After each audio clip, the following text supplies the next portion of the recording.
बात होगी बुलंदशहर की। 5 ठिकानों पर ईडी ने छापा मारा है।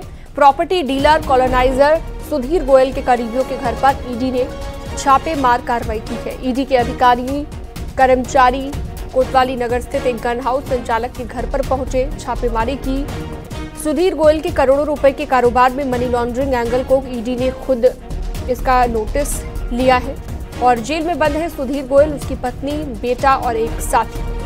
सभी पर लोगों से पैसे लेकर उन्हें जमीन और मकान ना देने का आरोप लगा है। प्रशांत फोन लाइन पर जुड़ गए ज्यादा जानकारी के लिए हमारे सहयोगी। प्रशांत, ईडी लगातार छापेमारियां कर रही है, इसी कड़ी में एक बड़ी कार्रवाई यहां पर की गई है बुलंदशहर में, ज्यादा जानकारी। बिल्कुल, देखिए बुलंदशहर में आज 5 ठिकानों पर ईडी की रेड चल रही है और ये प्रॉपर्टी डीलर सुधीर गोयल जो कि फर्जी करोड़ों रुपए से फर्जी करके इन्होंने कॉलोनाइजर में कॉलोनी काटी थी जिसमें लोगों से अरबों रुपए की वसूली की थी, बावजूद उसको ना तो उनको प्लाट दिया गया था ना कोई मकान दिया गया था।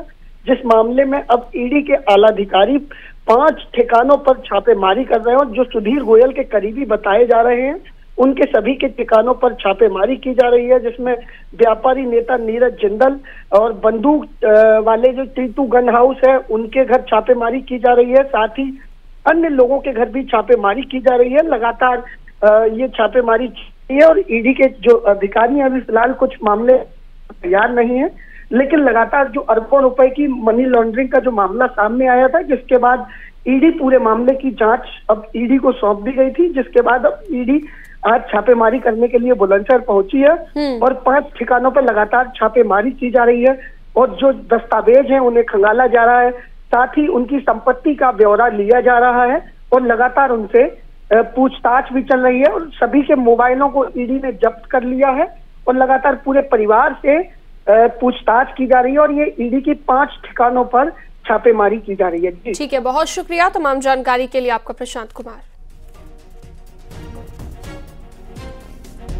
तो 5 जगहों पर ये छापेमार कार्रवाई देखने को मिली है। सुधीर गोयल के करीबियों पर शिकंजा कसा गया।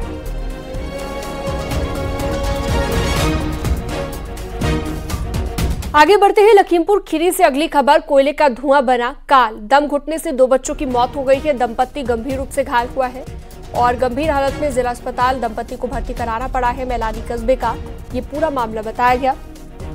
कोयले का धुआं लोगों के लिए। नोएडा में आयकर विभाग ने बिल्डरों पर अब तक की सबसे बड़ी कार्रवाई की है। भूटानी ग्रुप 108, लॉजिक्स, कोरेंथम, एडवांस सहित अन्य बिल्डरों पर छापेमार कार्रवाई लगातार जारी है। आज इनकम टैक्स डिपार्टमेंट की तरफ से रेड का 6वां दिन है और इनकम टैक्स विभाग के 100 से ज्यादा ऑफिसर छापेमारी में शामिल हैं। अब तक की जांच में 700 करोड़ से ज्यादा का अनकाउंटेड लेन देन मिला है और इसके अलावा 9 करोड़ कैश और ज्वेलरी भी बरामद हुई है। इनकम टैक्स विभाग ने अनअकाउंटेड लेन देन से जुड़े दस्तावेजों को जब्त किया है। साथ ही कॉमर्शियल प्रॉपर्टी में पैसा खपाने के दस्तावेज भी हाथ लगे हैं। डॉक्यूमेंट्स और डिजिटल एविडेंस को भी सीज कर लिया गया है।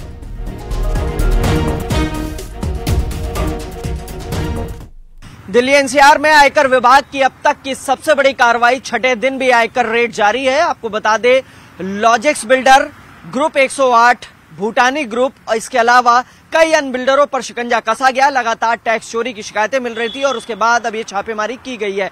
इस समय हम नोएडा के सेक्टर 90 भूटानी ग्रुप के बाहर ही मौजूद हैं और आपको बताएं 6ठे दिन भी आयकर विभाग की रेड जारी है। अब तक करीब 700 करोड़ रुपए के लेन देन की, जो कि अनअकाउंटेड मनी है, उसकी जानकारी मिली है। इसके अलावा 6 करोड़ के आसपास कैश और ज्वेलरी मिली है। लिहाजा सभी को लेकर डिटेल और मांगी गई है। इसके अलावा कंप्यूटर की एक हार्ड डिस्क भी सीज की गई है और जो तमाम डॉक्यूमेंट्स है, डिजिटल एविडेंस है।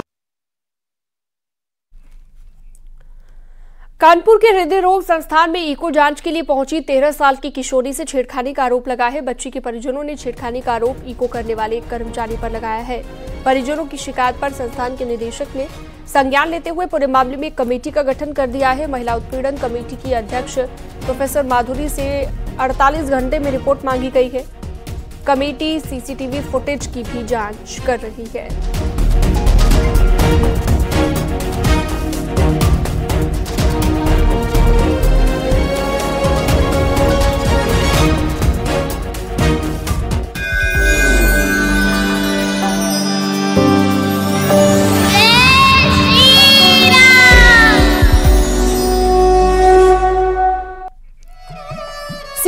कुछ ही देर में रामनगरी अयोध्या पहुंचने वाले हैं। सीएम योगी महर्षि वाल्मीकि एयरपोर्ट पहुंचेंगे और इसके बाद हनुमानगढ़ी और रामलला के दर्शन पूजन के लिए जाएंगे।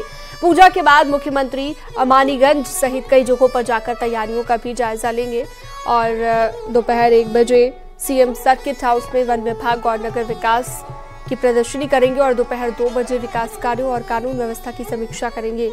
दोपहर में 3 बजे श्री राम जन्मभूमि तीर्थ क्षेत्र न्यास के पदाधिकारियों के साथ सर्किट हाउस में बैठक करेंगे। सीएम योगी संतों से भी मुलाकात करेंगे। इसके बाद शाम में 4:45 पर अयोध्या एयरपोर्ट से लखनऊ के लिए रवाना हो जाएंगे।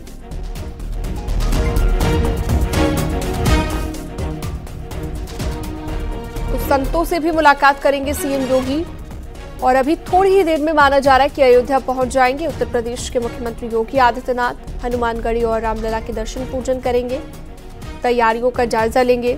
22 तारीख को मंदिर में रामलला की प्राण प्रतिष्ठा होनी है।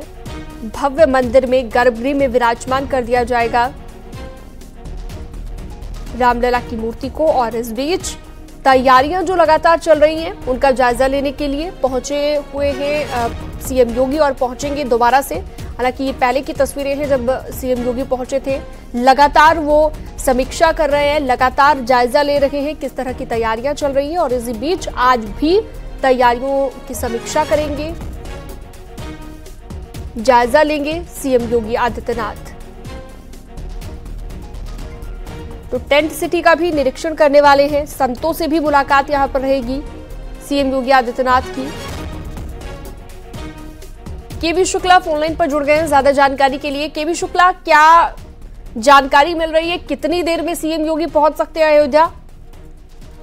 देखिए, सीएम योगी आज अयोध्या के दौरे पर है। वो थोड़ी देर में वो अयोध्या एयरपोर्ट पहुंचने वाले हैं। उसके बाद वो सीधे जाएंगे अयोध्या धाम, जहां पर हनुमानगढ़ी रामलला का दर्शन पूजन करेंगे, मंदिर निर्माण का जो प्रगति है उसका जायजा लेंगे। उसके बाद वो फिर जो स्थलीय निरीक्षण विकास कार्यों का उसका निरीक्षण करेंगे, चाहे वो मल्टीलेवल पार्किंग हो और भी रामपथ है, जन्मभूमि पर जितने भी पथ है उसका निरीक्षण करेंगे। उसके बाद फिर वो आएंगे 1 बजे सर्किट हाउस में नगर विकास और वन विभाग की प्रदर्शनी लगाई गई उसका अवलोकन करेंगे। जो सिंगल यूज प्लास्टिक का जो विकल्प है उस पर चर्चा होगी। उसके बाद जो कपड़ों के थैले से बने जो वेंडिंग मशीन उसका लोकार्पण करेंगे। उसके बाद फिर वो लगभग 2 बजे आएंगे मंडल सभागार में, जहां पर वो कानून व्यवस्था और विकास कार्यों की समीक्षा बैठक करेंगे। उसके बाद फिर वो आएंगे सर्किट हाउस में ट्रस्ट के पदाधिकारियों के साथ एक बैठक है, जिसमें जो मंदिर निर्माण की जो प्रगति का जायजा लेंगे और 22 जनवरी को भगवान रामलला के प्राण प्रतिष्ठा समारोह की तैयारियां हैं उसकी चर्चा करेंगे ट्रस्ट के जो पदाधिकारी उनके साथ। उसके बाद फिर वो जो है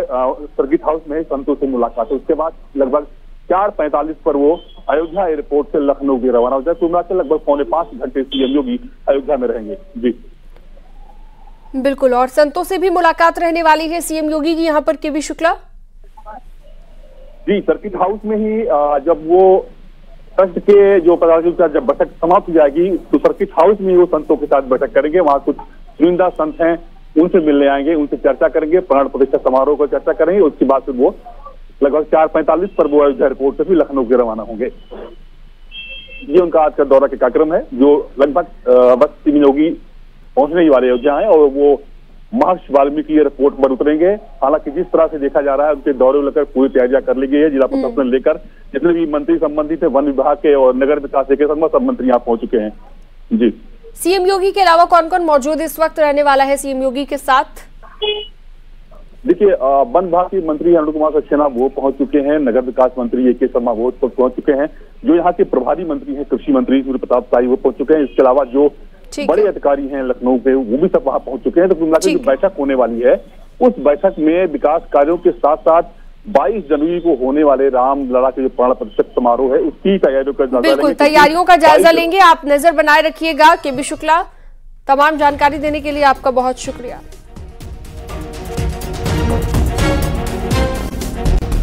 वीएचपी के कार्यकारी अध्यक्ष आलोक कुमार ने न्यूज 18 से खास बातचीत में कहा कि एसपी के अध्यक्ष अखिलेश यादव को प्राण प्रतिष्ठा के कार्यक्रम के लिए न्योता भेजा गया है। आलोक कुमार ने कहा कि हाल ही के दिनों में मैंने अखिलेश यादव का एक बयान देखा जिसमें अखिलेश कह रहे हैं कि भगवान राम बुलाएंगे तब जाएंगे। अब देखना है अखिलेश यादव को भगवान राम बुलाते हैं या फिर नहीं।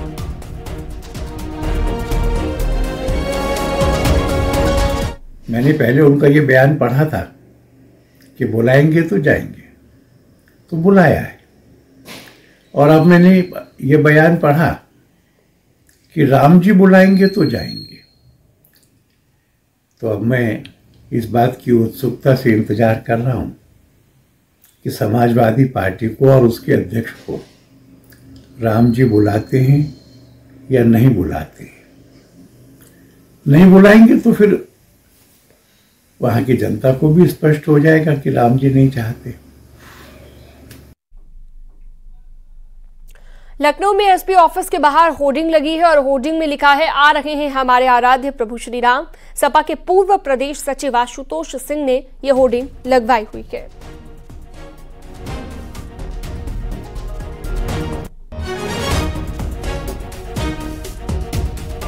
और खबरों में वक्त एक बहुत छोटे से ब्रेक का, जल्द लौटते हैं।